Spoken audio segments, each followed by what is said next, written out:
नमस्कार प्रिय दर्शकों, पार्ट 3 में आप लोगों का स्वागत है। पिछले पार्ट में हमने बात किया था कि कुंडली के घरों को गिनते कैसे हैं और कुंडली के किसी भी भाव में कोई नंबर या फिर ग्रह लिखा है तो उसको हमें कैसे समझना चाहिए। दूसरा चीज हमने सीखा था कि कोई भी कुंडली देख करके वो कौन सी लग्न की कुंडली है हम कैसे पता कर सकते हैं। तीसरी चीज हमने यह सीखा था कि कोई भी कुंडली देख करके उस कुंडली का जन्म राशि या चंद्र राशि कौन सी है वो हम कैसे निश्चित करें, यह चीज हमने सीखा था। आज के पार्ट 3 में हम यह जानने जा रहे हैं कुंडली में जो 12 घर होते हैं वह घर क्या चीज हमको बताते हैं। किसी के जीवन के बारे में, कौन से क्षेत्र के बारे में, कौन सा भाव या कौन सा घर हमें मार्गदर्शन कर सकता है, 12 भावों का क्या क्या कारकत्व है, 12 भावों से हमें क्या क्या पता चल सकता है, इसके बारे में हम बात करने जा रहे हैं। तो चलिए बिना देरी करते हुए आगे बढ़ते हैं कागज कलम के तरफ। तो आप लोगों का पार्ट 3 में स्वागत है। अब देख सकते हैं आपके सामने एक कुंडली बना हुआ है और हर एक घर में उसका नंबर लिखा हुआ है। जैसे ये प्रथम भाव है, ये द्वितीय भाव है, थर्ड है, fourth, fifth, six, seventh, eight, 9, 10, 11, 12, तो नंबरिंग किया गया है और हर एक भाव में एक एक चीज को लिखा गया है। यानी कि किसी के कुंडली को हम जब देखते हैं तो कौन से चीज के लिए, मान लीजिए सामने वाला पूछ रहा है कि मेरा शिक्षा कैसा रहेगा या उच्च शिक्षा कैसा रहेगा, या फिर ऐसा पूछ रहा है कि मेरे जीवन में शिक्षा को लेकर के बहुत प्रॉब्लम्स हैं, उसको कैसे ठीक किया जाए। तो शिक्षा के लिए तुरंत आप क्या देखेंगे, पंचम भाव यानी कि विद्या, उसका शिक्षा कैसा रहेगा, विद्या अध्ययन कैसे कर पाएगा आप देखेंगे। उच्च शिक्षा के लिए तुरंत आप नवम भाव देखेंगे। उस हिसाब से 12 भावों का जो है अलग अलग विषय वस्तु के ऊपर या कारकत्व होता है। तो चलिए उसको समझते हैं। प्रथम भाव से किसी भी कुंडली के शरीर के बारे में हम जान सकते हैं कि उसका शरीर कैसा होगा, अंदाजा लगाया जा सकता है। सुडौल होगा, मोटा होगा, ज्यादा पतला होगा, वेट कितना होगा, अंडर वेट होगा क्या, ठीक है, उसका शरीर रोग युक्त होगा या फिर वो निरोगी रहेगा, यह चीज भी पता चल सकता है। प्रथम भाव से उसका रूप कैसा होगा, रंग कैसा होगा, उसका बल कैसा होगा, यानी कि उसका जो एनर्जी लेवल है वो कैसा होगा, वह पता चल सकता है। उसका स्वास्थ्य कैसा होगा, आयु कैसा होगा, मध्य आयु, दीर्घायु, अल्पायु, ठीक है, स्वभाव कैसा होगा, उसका बातचीत का तरीका कैसा होगा, यह भी हम जान सकते हैं। साथ ही साथ मस्तिष्क, यानी कि उसके मस्तिष्क रिलेटेड कोई रोग है या नहीं है, स्वस्थ रहेगा कि नहीं, यह सारा चीज जो है हम यहां से जान सकते हैं। द्वितीय भाव से हम जानेंगे जातक कितना धन कमाएगा, उसका कुटुंब कितना बड़ा होगा, कुटुंब से संपर्क कैसा रहेगा, उसका वाणी कैसा रहेगा, मिष्टभाषी होगा या क्रूरभाषी होगा। नेत्र से रिलेटेड अगर उसको कोई प्रॉब्लम है या नहीं है, यह भी हम जान सकते हैं। अगर कोई प्रॉब्लम है तो उसका निदान कैसे हो सकता है, पैतृक संपत्ति कितना प्राप्त करेगा, दांत या जीवा से रिलेटेड कोई प्रॉब्लम है या नहीं है, यह सारा चीज हम द्वितीय भाव से पता कर सकते हैं। अब आते हैं तृतीय भाव के ऊपर। तृतीय भाव कंप्लीटली होता है छोटे भाई बहन के साथ संबंध और जो है आपके पराक्रम, गट फीलिंग्स, कितने आप साहस कितना है आप में, या एक जातक के अंदर एक कुंडली जिसका हम देख रहे हैं उसका साहस कितना है, पराक्रमी वो कितना होगा, छोटे भाई बहन के साथ उसका संबंध कैसा होगा। उससे हम यह भी बता सकते हैं कोई कुंडली देख करके कि उसके छोटे भाई बहन को तो कोई नुकसान होने वाला नहीं है, आने वाला समय उसके छोटे भाई बहन के लिए अगर खराब है तो हम यहां से भी वार्निंग दे सकते हैं, ठीक है। और यहां पर उसको अगर गला संबंधित, कंधा संबंधित या श्वास नली संबंधित, कान संबंधित कोई परेशानी है या नहीं है, यह चीज भी हम यहां से अंदाजा लगा सकते हैं। चतुर्थ भाव के ऊपर चलते हैं। चतुर्थ भाव जो होता है यह कंप्लीटली जो है सुख सौच्छंद्य जो आपको जीवन में मिलेंगे, जो सुख शांति लग्जरी आप भोग करेंगे, भूमि भवन वाहन, ठीक है, लोगों के साथ आपका संपर्क, सोशल इमेज, यह सारा चीज चतुर्थ भाव से पता चलता है।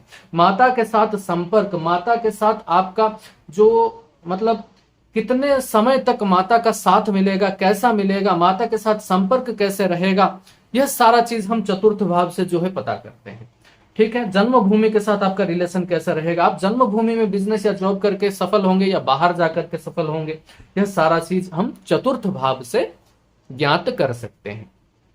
अब चलते हैं पांचवें भाव के ऊपर। फिफ्थ हाउस से शिक्षा, संतान और प्रेम। ठीक है, यहां पर एक चीज छूट गया है जो कि है प्रेम। ठीक है, तो शिक्षा, संतान और प्रेम।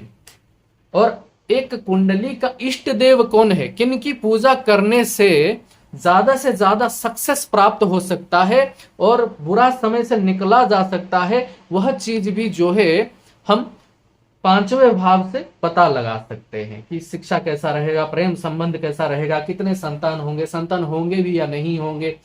कुछ कुछ क्षेत्र में संतानों का जेंडर भी ये तो बताना अच्छा नहीं है, कोई भी एस्ट्रोलॉजर को यह चीज बताया नहीं जाना चाहिए, लेकिन हाँ अपने ज्ञान के लिए संतान का जो जेंडर है उसको भी जो है ज्ञात कर सकता है कोई भी एस्ट्रोलॉजर, लेकिन किसी को ये प्रेडिक्शन करके बताना सही नहीं होता है।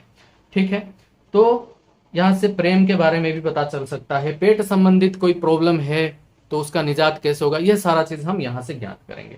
छठे भाव से रोग, शत्रु, रोग, रिपु और ऋण का भाव कहा जाता है, यानी कि क्या रोग हो सकते हैं और शत्रु कब परेशान कर सकता है, गुप्त शत्रु है तो उसका क्या हम निदान कर सकते हैं, लोन से आप निकल पाएंगे या नहीं निकल पाएंगे, लोन मिलेगा या नहीं मिलेगा समय पर, नौकर चाकर के साथ अगर कोई समस्या है, नौकर चाकर मिल ही नहीं रहे हैं, संबंध खराब हो रहा हो, कमर रिलेटेड, पेट रिलेटेड कोई समस्या है, घर में चोरी होने वाली हो या चोरी हो गया हो, या मामा के साथ संबंध कैसे रहेगा, यह सारा चीज हम यहां से पता करते हैं।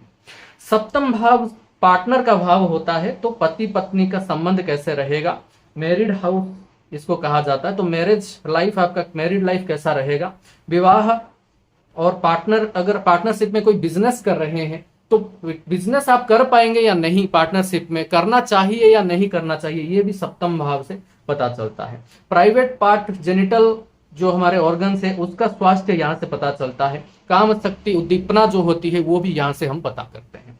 अष्टम भाव जो है आयु, मृत्यु और गुप्त चीजों का भाव होता है, जैसे मृत्यु एक गुप्त चीज है, इसको भी जो है प्रेडिक्ट किया जा सकता है, लेकिन ये एस्ट्रोलॉजर के उसूलों के खिलाफ होता है। अगर किसी का अंत समय पता भी चल जाता है हमको तो बताना नहीं चाहिए। ठीक है, तो क्या कष्ट मिल सकते हैं, विदेश यात्रा कैसा रहेगा, गुप्त विद्या वो अगर करेंगे तो उनके लिए कैसा रहेगा, तंत्र मंत्र का उनके ऊपर कोई प्रभाव है या नहीं है, या तंत्र मंत्र में उनका प्रवेश कैसा रहेगा। ठीक है, गुप्तांग से रिलेटेड प्रॉब्लम या ससुराल पक्ष के साथ संपर्क कैसा रहेगा, यह सारा चीज जो है हम यहां से अष्टम भाव से तय कर सकते हैं। अब नवम भाव जो है भाग्य और उच्च शिक्षा के लिए जाना जाता है, और नवम भाव से पिता के बारे में भी जाना जाता है, पिता के साथ संबंध कैसा रहेगा, पिता का साथ कैसा रहेगा, पिता के तरफ से जो है विरासत में आपको क्या चीज मिल सकता है, नहीं मिल सकता है, यह चीज भी हम यहाँ से देखते हैं। तीर्थ यात्रा कब कब आप करेंगे, कब करना सही रहेगा, तीर्थ यात्रा आपका सफल रहेगा या तीर्थ यात्रा में आपको कोई प्रॉब्लम हो सकता है, और धर्म के प्रति आपका झुकाव कितना रहेगा, आप नास्तिक हैं, आस्तिक हैं, क्या चीज है, यह सारा चीज जो है हम नवम भाव से तय कर सकते हैं। देखिए वीडियो थोड़ा यहाँ पर लंबा हो सकता है क्योंकि टॉपिक ज्यादा है, 8 मिनट के अंदर समेटने का कोशिश तो रहता है, लेकिन 1-2-3 मिनट ज्यादा हो ही जाता है कभी कभार, तो माफी चाहूंगा। ठीक है, तो दसम भाव से हम प्रोफेशन को देखते हैं कि प्रोफेशन में आपको क्या करना चाहिए, क्या करेंगे, कुंडली के हिसाब से आपको क्या करना चाहिए, क्या पढ़ाई करना चाहिए, किस लाइन में नौकरी या बिजनेस करना चाहिए। ठीक है, प्रोफेशन में क्या उपाय करने से आप उन्नति करेंगे, आपका कर्म कैसा रहेगा, सरकार पक्ष से कोई प्रॉब्लम है या नहीं है, सरकारी नौकरी है या नहीं है, कैरियर कैसा रहेगा, कैसा मान सम्मान आप प्राप्त करेंगे, पिता के साथ संबंध यहाँ से और यहाँ से। ठीक है, नवम स्थान और दसम स्थान दोनों से ही पिता के बारे में थोड़े बहुत अंदाजे लगाए जा सकते हैं, और संपत्ति आप कितना इकट्ठा करेंगे, आपके कर्म के माध्यम से आप कितना संपत्तिवान हो सकते हैं, यह भी दसम स्थान से हम तय करते हैं। एकादश स्थान जो होता है वो कंप्लीटली इनकम का भाव होता है, इच्छा पूर्ति का भाव होता है, और यहाँ पर आय, आपका आय कितना रहेगा, इनकम कैसा रहेगा, इच्छा आपका जो है कैसे पूर्ण होगा, यह सारे चीज एकादश भाव से पता चलता है। बड़े भाई बहनों के साथ रिश्ता कैसे रहेगा, आने वाले समय में आप ही के कुंडली से यह बताया जा सकता है, यह देख करके कि आपके बड़े भाई को या बहन को कोई प्रॉब्लम हो सकता है। ठीक है, तो ऐसे गुप्त चीजें एस्ट्रोलॉजर्स को पता चल जाता है जब वो कुंडली को बहुत ही गहराई से देखते हैं। ठीक है। तो तलवा या कान से रिलेटेड अगर कोई प्रॉब्लम होने वाला है या हुआ है तो उसका निदान कैसे होगा, तो यह सारा चीज हम एकादश भाव से देखते हैं। ठीक है, अब चलते हैं जो हमारा लास्ट या फिर द्वादश भाव है वहां पर। तो द्वादश भाव से हम यह देखेंगे कि विदेश में सेटलमेंट है या नहीं है, विदेश यात्रा होगा कि नहीं, विदेश यात्रा लंबा रहेगा या शॉर्ट टर्म रहेगा, और व्यय भाव यानी कि खर्चे कितने होंगे और खर्चे को कैसे रोका जा सकता है, या खर्चा अगर ज्यादा हो रहा है तो उसका उपाय क्या है, भोग विलास कितना मिलेगा, कोई कारागार योग तो नहीं है यानी कि सरकार की तरफ से जेल जाने का योग तो नहीं बन रहा है, नींद या जो हमारा न्यूरो रिलेटेड जो चीज होता है, मस्तिष्क रिलेटेड या जो स्नायु तंत्र है, नींद है, आराम है, उसको भी हम द्वादश स्थान से देख सकते हैं। आंख को भी यहां से हम देख सकते हैं, आंख रिलेटेड अगर कोई प्रॉब्लम होना है या फिर आंख से रिलेटेड कोई प्रॉब्लम है, या पंजा, एडी इत्यादि से अगर कोई रोग मिल रहा है या मिलने वाला है तो उसको भी प्रेडिक्ट किया जा सकता है। और मोक्ष की प्राप्ति यानी कि कुछ लोग होते हैं वैराग्य की जीवन के प्रति उनका भावना जात हो जाता है और धीरे धीरे वो अपने मूल जीवन से अलग होने लगते हैं, तो वैसा योग है या नहीं है, मोक्ष की प्राप्ति होगी नहीं होगी, कब हो सकती है, तो तरह तरह की चीजें, कुछ कुछ चीजें तो मैंने यहाँ पर बताया ही नहीं है क्योंकि वीडियो बहुत लंबा हो जाएगा। जो मेन चीजें हैं कि कौन से भाव से हमें क्या पता चल सकता है वह मैंने यहाँ पर बताया हुआ है, और बहुत से ऐसे चीजें हैं जो हम आगे के लेसन्स में उसको कवर करेंगे। जब एक एक भाव के बारे में हम अलग से वीडियो बनाएंगे तो उसके ऊपर हम विस्तृत चर्चा भी करेंगे। तो उम्मीद करते हैं आपको जो है यह वीडियो से काफी कुछ चीजें समझ में आया होगा। ठीक है, अगर हो सकता है तो आप इसका स्क्रीनशॉट भी ले सकते हैं, और नहीं तो यह चीज को आप जो है ड्रॉ कर सकते हैं अपने नोटबुक के ऊपर। जितने भी विद्यार्थी हमारे साथ जुड़े हुए हैं आप सभी को हमारा शुभकामनाएं कि आप ज्योतिष में सिद्धहस्त बने और बहुत अच्छे से जो है आगे बढ़े। तो चलिए पार्ट 4 में फिर से आप लोगों के साथ ऐसे ही डिजिटल माध्यम से मुलाकात होगा। तब तक के लिए जय श्री राम।